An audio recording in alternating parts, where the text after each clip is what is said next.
Hello mga ate ko, samahan nyo ako ngayon dahil ito ang a day in my life ko bago mag New Year mga tego. So ayan, kagagaling lang namin ni mama sa mga aking pamparahas dahil namili kami ng mga kung anik-anik para sa New Year. And pagkatapos pala niyan mga ate, dumaan kami kay Ate Mahal yan, nakapamasko pa nga siya doon for the 2K at saka may pabango. And tatayaan sana namin yung 1, 2, 3 na number kaso lang sold out na mga ate. And yung mga anak ko pala, dinalhan ni Ate Mahal yan ng pampers tapos ng mga damit. Thank you Ate Mahal yan, ikaw talagang idol kong tunay. And ang sarap-sarap nga ng mga higa nila mga ate dahil naka-pampers na mga ang personality ni Bambam at saka ni Madam. Ayan mga te, first time nga pala nila mag-pampers dahil wala niyan dito sa bundok mga te. And tignan nyo nga mga te, tuwang-tuwa ang mga ito'y nga kusog mo totoy. Nakatulog na nga sila dahil sobrang comfortable ng kanilang pangmalakasan at pangmalupitan na pampers na binigay ni Mahalya ang mahal mo. With matching bagelya pa yan para kapag gumala kami, isusuksok namin sila dyan mga te. Yung kapatid ko nga nagkakagod ng lubi, tas binidyon ko na hiya siya kasi hindi siya sanay sa camera lights action. Tas yung ginagawa ko pala dyan mga te is nagpe-prepare ako para gumawa ng pangmalakasan at pangmalupitan na prosperity bowl at ito nga yung mga nagawa ko mga te, diba? Pasok pang mayaman. And si mama naman hindi ko alam kung nagluluto yan ng gelatin o baka kwek-kwek yan mga te.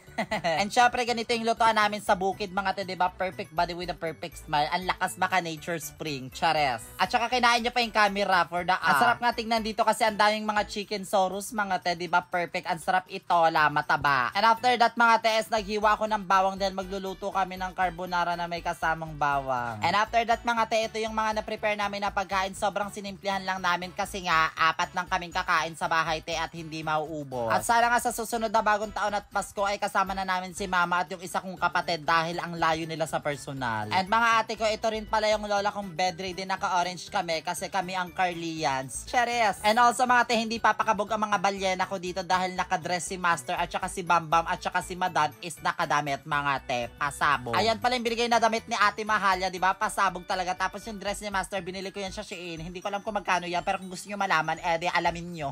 And mga ate ko, ito pala yung aso ko simula nung grade 6 ako hanggang ngayon buhay pa rin siya. Paborito naming aso yan ni Papa, pero ngayon matanda na siya mga te, parang 10 years old na. Napakaluloyal ng mga aso namin te, sobrang babait kaya mahal na mahal ko yan. And ito naman si Lucy mga te, bakit nagbuka siyang halimaw dyan mga te?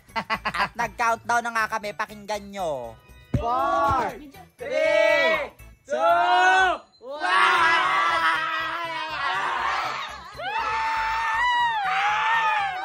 Ayan mga ate ko, ganyan lang kami kasimple mag-celebrate dito sa probinsya ng aming New Year kasi hindi usong paputok dito. Pero paputok ng kilikili parang lumalaganap talaga dito. At pag-greet ko pala kay mama mga tes, umiyak siya sa personal. Si mamang muhila. And pagkagising ko pala sa umaga, ganito ang bumungad sa akin mga ate ko. Napakaganda ng araw. Happy New Year and Merry Christmas mga ate ko. Sana lahat tayo ay matupad ang mga plano ngayong 2024 mga ate ko. I love you and mabuhay.